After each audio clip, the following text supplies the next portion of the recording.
In 1923, a young immigrant stepped off a boat with $11 in his pocket. No family name, no inheritance, no connections. 90 years later, his descendants control a business empire worth over $4 billion, spread across 3 continents, and not one of them has ever touched that original $11 because it was gone within the first week. Spent on a room, a coat, and a set of tools. Here's the number that should stop you. That same year, across the ocean, a European aristocrat inherited an estate worth the equivalent of $9 million in today's money. Land, title, staff, everything a family could ask for. 90 years later, his descendants sold the last parcel of that estate to pay off debt. The family name survives. The money does not. Same 90 years. Same starting era. Opposite outcomes. And the difference has nothing to do with which family started richer. I know what you're expecting me to say. That it was talent. That it was luck. That the immigrant simply worked harder because he had to. Let me stop you there, because that story, while comforting, is wrong. Hard work did not save that fortune. Something else did. Something almost nobody talks about, and it explains a truth that sounds backwards the first time you hear it. The families who keep wealth forever are the ones who built it, as if they were always starting from zero. And the families who lose it are the ones who forgot what zero even felt like. Stay with me for the next 20 minutes, because by the end of this, you will understand exactly why some families never really start from zero again, no matter how many generations pass, and why other families with every advantage in the world eventually do. Ask the average person why some families stay wealthy for centuries and others burn through fortunes in a generation, and you'll get the same answer every time. They'll say the wealthy families were simply smarter with money, that they had access to better investments, better schools, better everything. It's a comfortable story because it makes wealth feel like a closed club, something decided the moment you're born. It is also, for almost every family that has ever actually kept its wealth, completely backwards. Here is what the research on multi-generational wealth actually shows, and it is almost never repeated because it is inconvenient. The overwhelming majority of family fortunes, across every country and every era studied, do not disappear because the second generation was less intelligent than the first. They disappear because the second and third generations were never trained to operate from zero. They inherited outcomes without inheriting the operating system that produced those outcomes.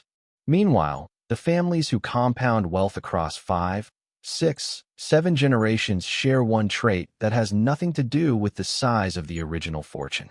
Every single heir, in every single generation, is raised and trained as though the money could disappear tomorrow.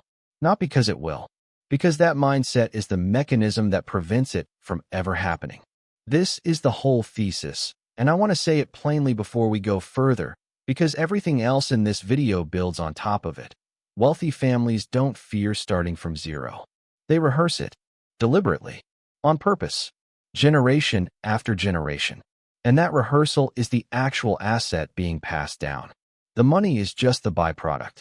If that sounds abstract, it won't in a minute. Let's make it concrete with the math, because this channel does not deal in vague inspiration. It deals in numbers you can check yourself. There is a single number that determines whether any amount of money, $100,000 or $100 billion, survives contact with a family for more than one generation. Almost nobody is ever taught this number, and once you see it, you cannot unsee it in every wealthy or broke family you've ever known. Take any pool of assets. It earns a return. Let's use a conservative 5% after inflation, a realistic figure for a sensibly invested portfolio held for decades. Now the family draws money out of that pool to live on. As long as what comes out is less than what the pool earns, the pool is, for all practical purposes, permanent. It behaves exactly like it did on day one, when the total was zero and every dollar had to be earned before it could be spent. The moment a family draws out more than the pool earns, something changes instantly, even if nobody notices. The family is no longer living off the pool. They are living off the original zero-effort discipline that built the pool, and that discipline has a shelf life measured precisely in years, not generations. Let's run the numbers so this stops being theoretical. A family holds $2 million. At 5%, that throws off $100,000 a year, forever, without the pile ever shrinking. Spend exactly that, and the family could hand this down for 300 years, and it would still be $2 million in today's terms when they did it. Spend $120,000 instead, just 20% more than the line allows, and that same $2 million is completely gone in 37 years. One generation. Spend $150,000, 50% over the line, and it's gone in 23 years.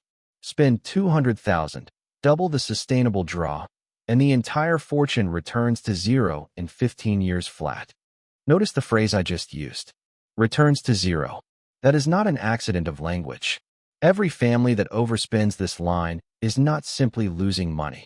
They are being sent back to the exact starting point their founder began at, except now, unlike the founder, they have no muscle memory for operating there.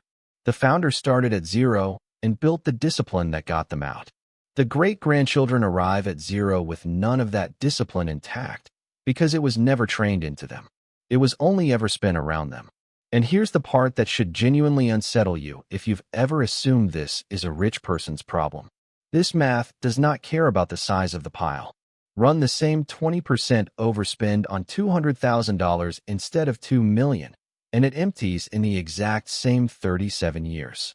A family with $200,000 who overspends by exactly the same margin as a family with $200 million experiences the exact same countdown, just compressed into a smaller number that feels less dramatic but is mathematically identical. Zero is zero, whether it takes 15 years or 150 to get there. This is why the wealthiest, most durable families in history obsess over a number most people have never heard of and treat every generation as a fresh test of discipline rather than a victory lap on a fortune someone else built. They are not being paranoid. They are reading the only formula that has ever determined whether a family's money outlives the family's memory of earning it. Every family that has kept wealth for multiple generations has one thing in common at the very start, and it is almost never what people expect. It is not a brilliant investment. It is not a stroke of genius. It is a period, often lasting years, sometimes decades, where the founder lived meaningfully below the line we just described, even after they had every reason and every ability to spend above it. This is the part of the story that gets edited out of every biography, because it's boring. Nobody wants to read 300 pages about a founder who, after making their first real fortune, kept living like they hadn't. But that is precisely the chapter that matters most, because it is where the family's actual operating rules get written, whether anyone puts them on paper or not. Think about what happens biologically and psychologically to a person who spends 15 or 20 years building something from genuinely nothing. Every dollar that comes in during that period is attached, in their mind, to a specific memory of effort. They don't see money as an abstract number in an account. They see it as hours, as risk, as the specific fear of the thing not working. That attachment is what keeps spending anchored below the line. It's not willpower. It's memory. Now think about a person born the moment that fortune already exists. They never form that attachment, because it was never optional. The money simply was. And here is the uncomfortable truth. You cannot transfer a memory. You can transfer a bank balance, a business, a portfolio, a house. You cannot transfer the specific felt experience of having had nothing and built something from it. That experience has to be manufactured deliberately for every generation that didn't live it, or the discipline simply does not exist in them, no matter how good their intentions are. This is exactly why the families who keep wealth across 5 and 6 generations do something that looks, from the outside, almost cruel. They manufacture zero, artificially, for every heir, usually before the age of 25. Not by taking money away from them entirely, that breeds resentment rather than discipline, but by structuring their early adult years so that whatever they actually live on, they had to produce themselves, separate from the family pool. A small business, a real job with real performance requirements, a defined project with defined stakes where failure is genuinely possible and genuinely felt. The family capital is still there in the background, untouched, compounding. But the heir's day-to-day relationship with money, for a critical formative stretch, mirrors the founder's original zero. That manufactured zero is what installs the discipline that the math absolutely requires. Skip it, and you can build the most sophisticated legal structure in the world around the money, and it will not matter because the person spending it never learned where the line is. Discipline in one person is fragile. Discipline distributed across 10 or 20 people, spread across multiple households with different values and different life circumstances, does not happen by accident. It has to be built into something structural, or it collapses the moment the founder is no longer alive to enforce it personally. This is where the second system comes in, and it is widely misunderstood, so let's be precise about it. Wealthy multi-generational families rarely hand money to heirs as personal property, sitting in an account with their name on it, free to spend however they like. Instead, the assets sit inside a structure, an entity, a trust, a holding company, and the heir receives a defined relationship to that structure rather than unrestricted access to the underlying pile. Now, the common myth is that this exists purely to dodge taxes or to keep siblings from fighting. Both of those are minor side benefits. The actual function is far more important and far simpler. The structure exists to enforce the zero-line discipline mechanically on people who were never trained to enforce it on themselves. Here is how that actually plays out. A well-built family structure does not simply distribute the investment returns each year and let each heir spend however they choose. It defines, in writing, what percentage of the pool's earnings can be distributed at all, calculated against exactly the sustainable line we walked through earlier. The heir's monthly or annual draw is capped at a number the money can actually support forever, not a number the heir feels entitled to because of what they've seen relatives spend. This does something psychologically important that most people miss entirely. It recreates a version of zero for every single heir, every single year. Not literal zero, but a hard ceiling that cannot be crossed no matter how they feel that quarter, no matter what car a cousin just bought, no matter what lifestyle their friends outside the family are living. The structure becomes an external discipline standing in for the internal discipline the founder built through decades of actual struggle, and the heir never had the chance to build the same way. And there's a second function that matters just as much. Capital that stays pooled inside one structure earns more than the same capital split into a dozen personal accounts. It reaches investment opportunities smaller amounts can't access. It pays lower fees as a percentage of the total.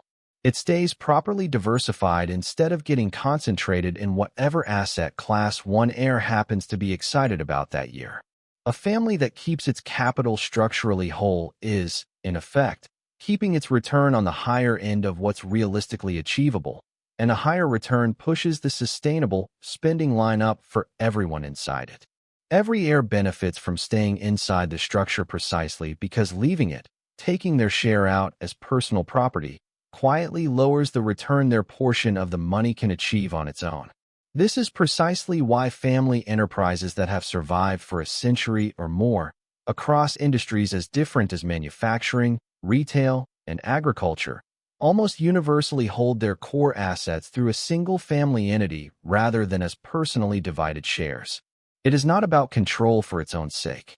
It is about making sure the mathematics that decide survival apply to the family as a coordinated whole, rather than to 12 individuals independently drifting past the line without ever realizing it, because nobody was watching the total. Here is a distinction that quietly determines whether a family business survives to be handed down at all, and it trips up almost everyone who hasn't thought carefully about it.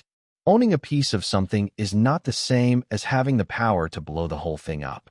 Picture 3 siblings who each inherit an equal third of a business, completely free to sell their share to whoever they like, whenever they like. On paper, this looks perfectly fair. In practice, it is a loaded weapon sitting in a drawer.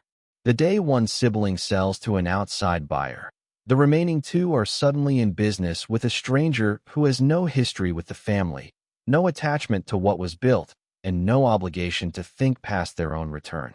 Worse, the business now has a target on it. Anyone who wants to force change, extract cash, or pressure a sale knows there's a liquid, sellable piece of the company sitting in someone's hands, and every creditor, Every ex-spouse in a divorce proceeding, every activist investor knows exactly where to apply pressure. Families who successfully hold enterprises across generations solve this without making ownership impossible to exit, because trapping a family member who genuinely needs to leave creates its own kind of disaster. The solution is transfer restrictions. A sibling who wants out cannot simply sell to whoever offers the highest price. The family, or the entity itself, gets the first right to buy that share at a fair, pre-agreed valuation before it can go anywhere near an outsider. The person who needs liquidity still gets liquidity. The stranger with a checkbook never gets a seat at the table. And this solves a problem that sits underneath almost every forced family sale in history. The most common reason a family is pushed into selling a good, healthy asset is not that the asset stopped being good. It's that one member urgently needed cash, and there was no mechanism for getting it to them without liquidating the whole thing. Cash was never really the shortage. Access to cash without destroying the asset was the shortage. This is exactly the move used by some of the most recognizable entrepreneurs alive today. When one of the world's best-known founders wanted to make a massive personal purchase, he did not sell down his stake in the company he'd spent years building to fund it. He borrowed against the shares he already held, kept the underlying asset fully intact, and pulled liquidity out through debt instead of a sale. Families with the right structure build exactly that kind of access into the system from the start, a defined, sensible way to borrow against the pool for a genuine need, so that nobody is ever forced to sell the thing that generates the family's actual wealth just to solve a short-term cash problem. The fourth system costs nothing, and it is the one families skip most often, almost always to their eventual ruin, because it feels unnecessary right up until the exact moment it becomes the only thing that could have saved everything. Picture two cousins who jointly inherit a profitable family company worth several $1 million. No written agreement came with it, only shared ownership and, at the start, genuinely good intentions. One wants to reinvest every dollar of profit to keep growing the business. The other is going through a difficult stretch personally and needs real cash now. Neither one is being unreasonable. They simply want different things, and there is nothing on paper that says how a disagreement like this actually gets resolved. Then life applies pressure, the way it eventually does to every family. A divorce, a medical emergency, a creditor calling. With no defined mechanism for how the company handles a member in genuine need, no built-in loan provision, no agreed path to a fair buyout. The only lever left standing is the largest and most destructive one available. Sell the entire company, on somebody else's timeline, under obvious pressure. A business sold in that condition never fetches anywhere close to what it's actually worth. A distress sale routinely returns a fraction of fair value, not because the business failed, but because there was no written answer for a bad moment. So a good asset was liquidated to settle a disagreement that a single page, written years earlier while everyone was still calm, would have quietly prevented. That page has a name. A family charter, sometimes called a family constitution. Instead of handing heirs raw, unconditional ownership and hoping everyone agrees on how to handle it later, you hand them assets governed by rules that were written down before anyone needed them.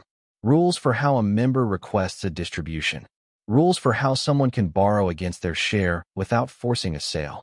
Rules for how a member who genuinely needs to exit gets bought out fairly, on a defined timeline, at a defined valuation method agreed to years in advance. And above every other rule, one that matters more than the rest combined. No single person, acting alone, in a moment of personal crisis, can force the sale of the whole. There are exactly 3 good moments to write these rules. The best is at the very beginning, when the structure is first being built, because how something starts is almost always how it continues. The second is any calm period, years before a crisis.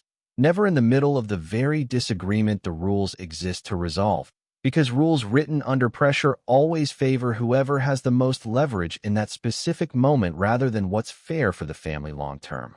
And the third good moment, if you missed the first 2, is today, right now, because nothing durable in the history of family wealth was ever built without eventually being written down.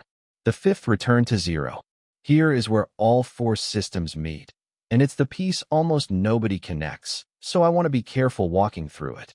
Every one of these systems, the founding discipline, the structural pooling, the transfer restrictions, the written constitution, exists for one shared purpose.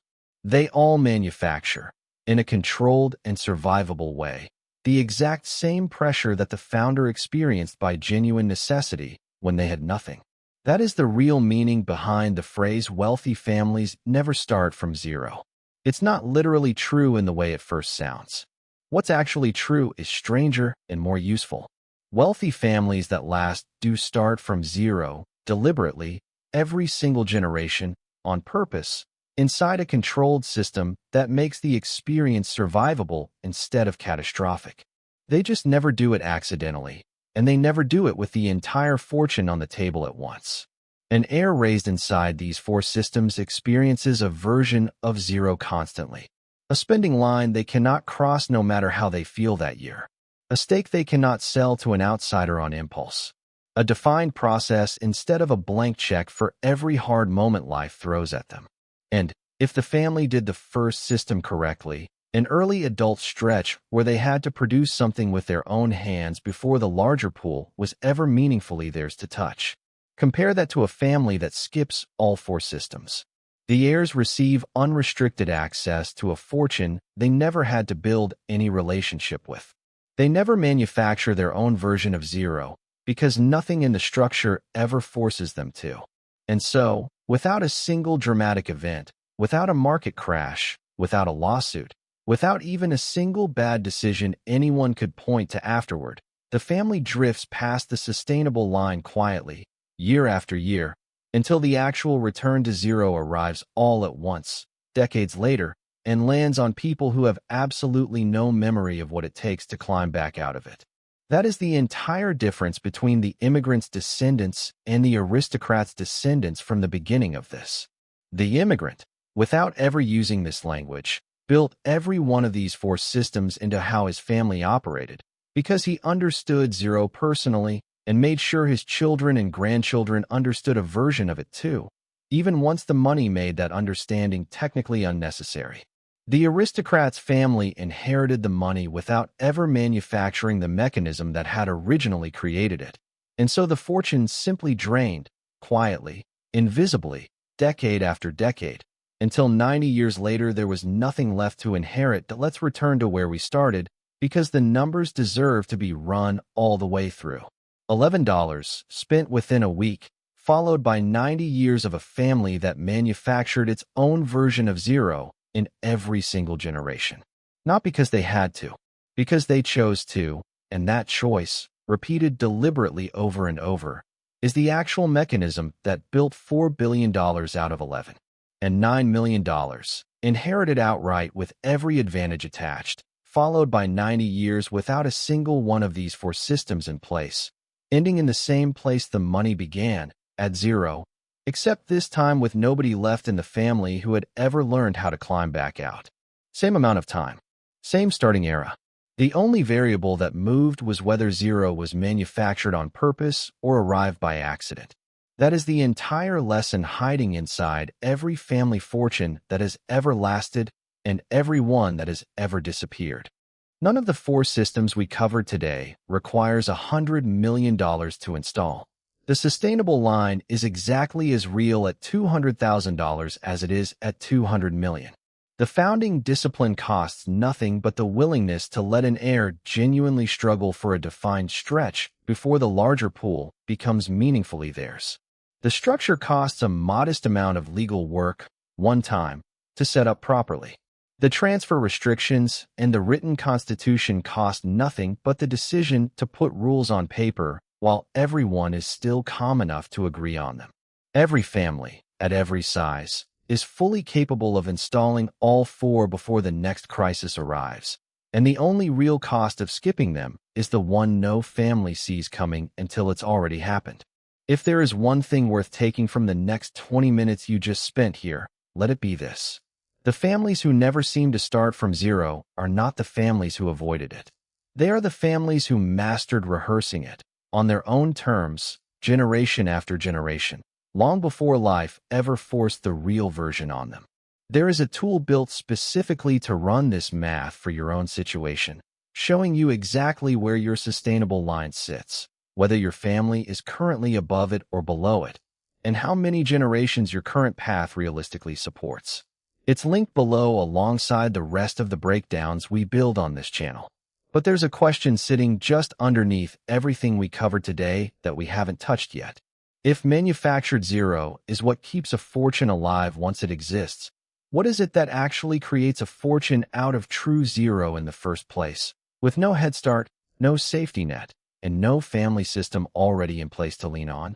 That is not talent, and it is not luck, no matter how much it looks that way from the outside. It comes down to a small set of decisions almost nobody makes on purpose, and once you see them clearly, you will never look at a self-made fortune the same way again. That is the next video.